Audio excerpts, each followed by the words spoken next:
ओम नमो भगवते वासुदेवाय। दोस्तों खुश रहें, मस्त रहें, चारों तरफ स्वच्छता बनाए रखें। पिछले वाले अध्याय में हमने जाना कि किस तरह है अर्जुन अपने प्रिय सखा श्री कृष्ण जी से मिलने के लिए जाते हैं, लेकिन उन्हें जब पता चलता है वहां जाने के बाद कि श्री कृष्ण तो अपने गोलोक धाम जा चुके हैं। उस विरह से व्याकुल होकर वह वापस हस्तिनापुर आते हैं। वहां महाराज युधिष्ठिर उनसे तरह तरह के प्रश्न पूछते हैं। जब उन्हें पता चलता है कि श्री कृष्ण अपने गोलोक धाम जा चुके हैं, तो अपनी प्यारी सखा के चले जाने पर वे भी अपने राजपाट को छोड़कर परीक्षित को राज्य देकर वहां जाना चाहते हैं। इसी के बारे में आज हम इस अध्याय में जानेंगे। तो आइए शुरू करते हैं आज का श्रीमद् भागवत का यह अध्याय। सूत जी कहते हैं, भगवान श्री कृष्ण के प्यारे सखा अर्जुन एक तो पहले ही श्री कृष्ण के विरह से कृश हो रहे थे। उस पर राजा युधिष्ठिर ने उनकी विषादग्रस्त मुद्रा देखकर उसके विषय में कई प्रकार की आशंकाएं करते हुए प्रश्नों की झड़ी लगा दी। शोक से अर्जुन का मुख और हृदय कमल सूख चुका था, चेहरा फीका पड़ गया था। वे उन्हीं भगवान श्री कृष्ण के ध्यान में ऐसे डूब रहे थे कि बड़े भाई के प्रश्नों का कुछ भी उत्तर न दे सके। श्री कृष्ण के आंखों से ओझल हो जाने के कारण वे बढ़ी हुई प्रेम जनित उत्कंठा के परवश हो रहे थे। रथ हाँकने, टहलने आदि के समय भगवान श्री कृष्ण ने जो उनके साथ मित्रता, अभिन्न हृदयता और प्रेम से भरे हुए व्यवहार किए थे, उनकी याद पर याद आ रही थी। बड़े कष्ट से उन्होंने अपने शोक का वेग रोका, हाथ से नेत्रों के आंसू पोंछे और फिर रूंधे हुए गले से अपने बड़े भाई महाराज युधिष्ठिर से कहा। अर्जुन बोले, महाराज, मेरे ममेरे भाई अथवा अत्यंत घनिष्ठ मित्र का रूप धारण कर श्री कृष्ण ने मुझे ठग लिया है। मेरे जिस प्रबल पराक्रम से बड़े बड़े देवता भी आश्चर्य में डूब जाते थे, उसे श्री कृष्ण ने मुझसे छीन लिया है। जैसे यह शरीर प्राणों से रहित होकर मृतक कहलाता है, वैसे ही उनके क्षण भर के वियोग से यह संसार अप्रिय दिखने लग जाता है। उनके आश्रय से द्रौपदी स्वयंवर में राजा द्रुपद के घर आए हुए कामोन्तक राजाओं का तेज मैंने हरण कर लिया था। धनुष पर बाण चढ़ाकर मत्स्य वेद किया और इस प्रकार द्रौपदी को प्राप्त किया।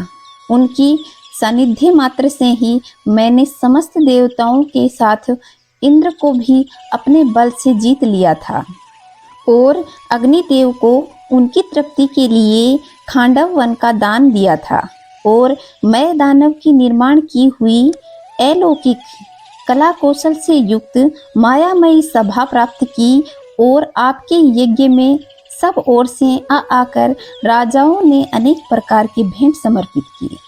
10,000 हाथियों की शक्ति और बल से संपन्न आपके इन छोटे भाई भीमसेन ने उन्हीं की शक्ति से राजाओं के सिर पर पैर रखने वाले अभिमानी जरासंध का वध किया था। तदंतर उन्हें भगवान ने उन बहुत से राजाओं को मुक्त किया जिनको जरासंध ने महाभैरव यज्ञ में बलि चढ़ाने के लिए बंदी बना रखा था। उन सब राजाओं ने आपके यज्ञ में अनेक प्रकार के उपहार दिए थे। महारानी द्रौपदी राजसूय यज्ञ के महान अभिषेक से पवित्र हुए अपने उन सुंदर केशों को, जिन्हें दुष्टों ने भरी सभा में छूने का साहस किया था, बिखेर कर तथा आंखों में आंसू भरकर जब श्री कृष्ण के चरणों में गिर पड़ी, तब उन्होंने उसके सामने उनके और उस घोर अपमान का बदला लेने की प्रतिज्ञा करके उन धूर्तों की स्त्रियों की ऐसी दशा कर दी कि वे विधवा हो गई और उन्हें अपने केस अपने हाथों से खोल देने पड़े। वनवास के समय हमारे वेरी दुर्योधन के षड्यंत्र से 10,000 शिष्यों के साथ बैठकर भोजन करने वाले महर्षि दुर्वासा ने हमें दुस्तर संकट में डाल दिया था। उस समय उन्होंने द्रौपदी के पात्र में बची हुई शाक की एक पत्ती का भोग लगाकर हमारी रक्षा की थी। उनके ऐसा करने पर नदी में स्नान करती हुई मुनि मंडली को ऐसा प्रतीत हुआ मानो उनकी बात ही क्या, सारी त्रिलोकी ही तृप्त हो गई थी। उनके प्रताप से मैंने युद्ध में पार्वती सहित भगवान शंकर को आश्चर्य में डाल दिया तथा मुझको अपना पाशुपत नाम का अस्त्र दिया। साथ ही दूसरे लोकपालों ने भी प्रसन्न होकर अपने अपने अस्त्र मुझे दिए। और तो क्या, उनकी कृपा से इस शरीर से स्वर्ग में गया और देवराज इंद्र की सभा उनके बराबर आधे आसन पर बैठने का सम्मान मैंने प्राप्त किया। उनके आग्रह से जब मैं स्वर्ग में कुछ दिनों तक रह गया, तब इंद्र के साथ समस्त देवताओं ने मेरी इन्हीं गांडीव धारण करने वाली भुजाओं का निवात कवच आदि दैत्यों को मारने के लिए आश्रय लिया। महाराज, यह सब जिनकी महती कृपा का फल था, उन्हीं पुरुषोत्तम भगवान श्री कृष्ण ने आज मुझे ठग लिया है। महाराज, कौरवों की सेना भीष्म, द्रोण आदि अजय मत्स्यों से पूर्ण अपार समुद्र के समान दुस्तर थी, परंतु उनका आश्रय ग्रहण करके अकेले ही रथ पर सवार हो मैंने उसे पार कर लिया। उन्हीं की सहायता से आपको याद होगा कि मैंने शत्रुओं के राजा विराट का सारा गोधन भी वापस ले लिया था। साथ ही उनके सिरों पर चमकते हुए मणियों का मुकुट तथा अंग के अलंकार भी छीन लिए थे। भाई जी, कौरवों की सेना भीष्म, कर्ण, द्रोण, शल्य तथा अन्य बड़े बड़े राजाओं और क्षत्रिय वीरों के रथों से शोभायमान थी। उनके सामने मेरे आगे आगे चलकर वे अपनी दृष्टि से उन महारथी युद्धपतियों की आयु, मन, उत्साह और बल को छीन लिया करते थे। द्रोणाचार्य, भीष्म, कर्ण, भूरिशर्वा, सुशर्मा, शल्य, जयद्रथ तथा वृहद आदि वीरों ने मुझ पर अपने न चूकने वाले अस्त्र चलाए, परंतु जैसे ही हिरण्यकश्यपु आदि दैत्यों के अस्त्र शस्त्र भगवान भक्त प्रहलाद का स्पर्श नहीं करते थे, वैसे ही उनके अस्त्र शस्त्र भी मुझे छू तक नहीं सके। यह श्री कृष्ण के भुज दंडों की छत्र छाया में रहने का प्रभाव था। श्रेष्ठ पुरुष संसार से मुक्त होने के लिए जिनके चरण कमलों का सेवन करते हैं, अपने आपत को डालने वाले उन भगवान श्री कृष्ण मुझे दुर्बुद्धि ने सारथी तक बना डाला।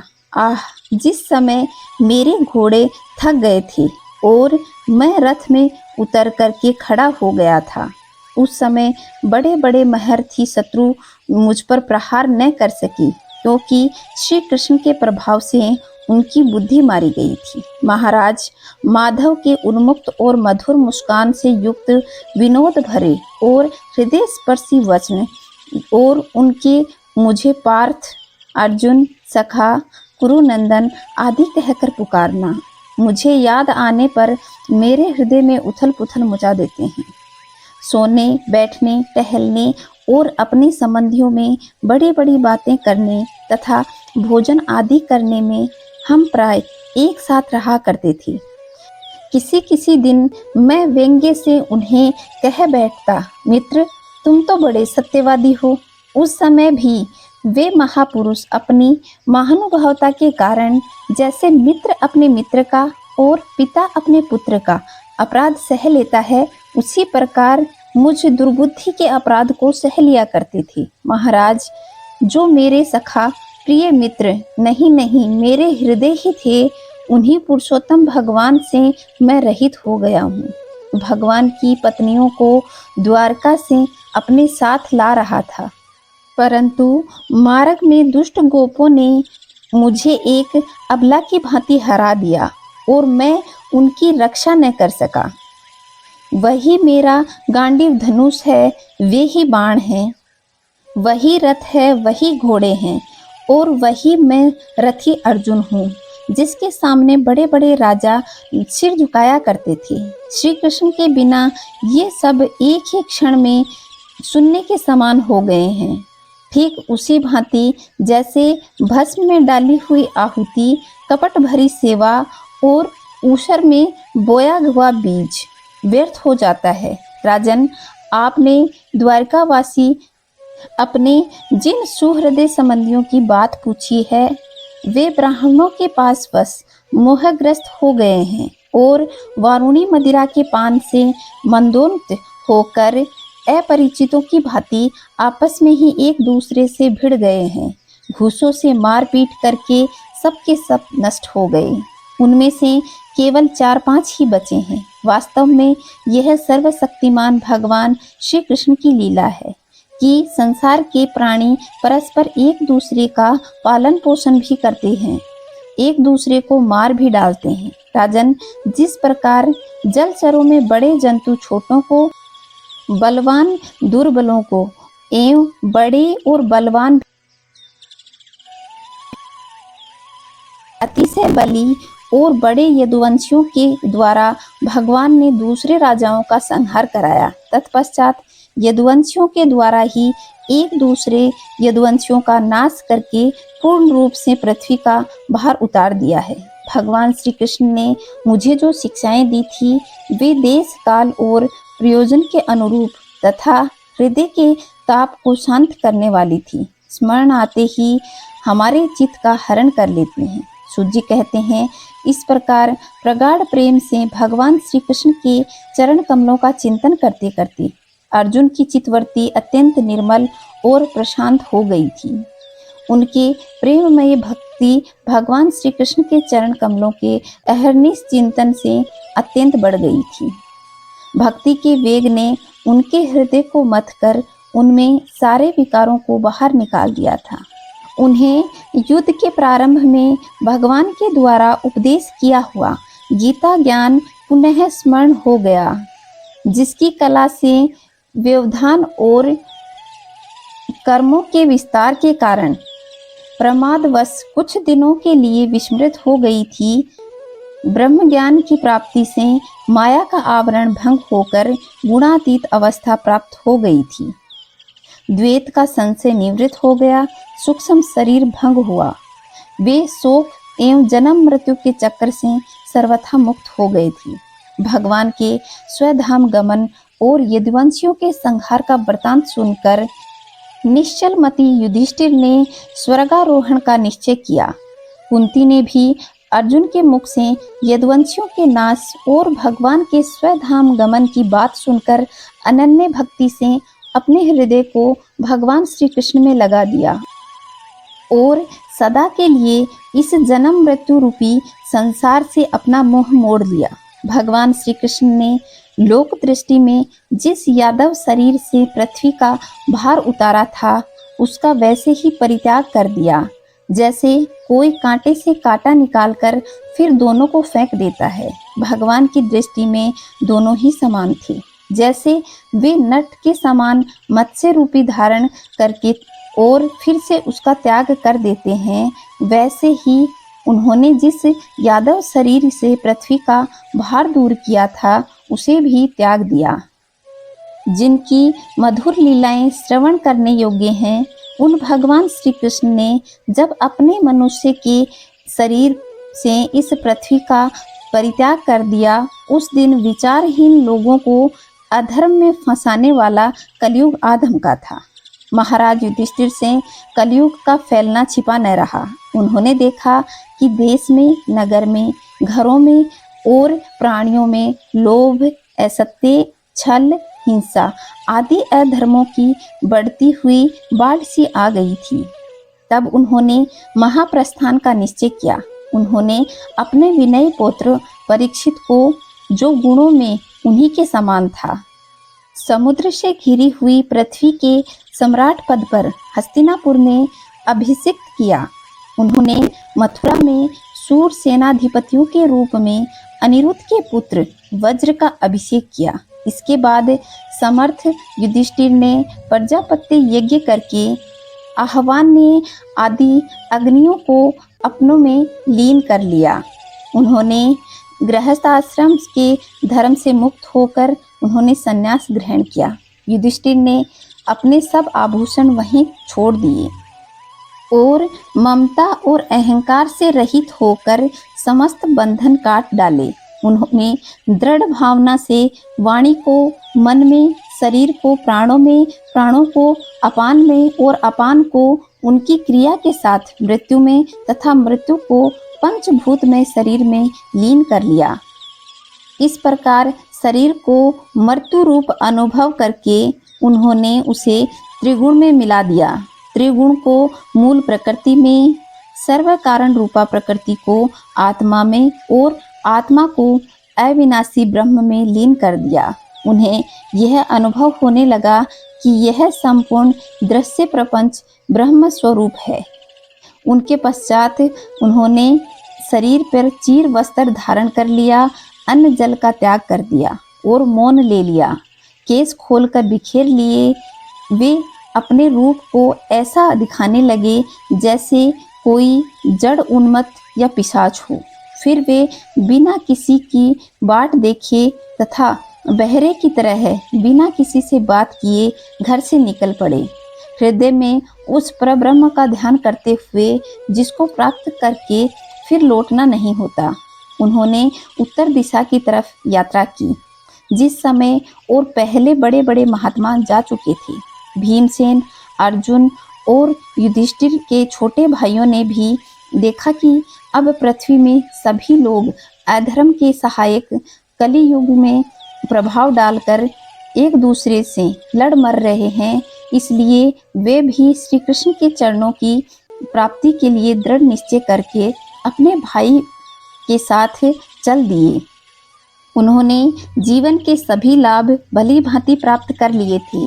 इसलिए यह निश्चय करके कि भगवान श्री कृष्ण के चरण कमल ही हमारे परम पुरुषार्थ हैं, उन्होंने उन्हें हृदय में धारण किया।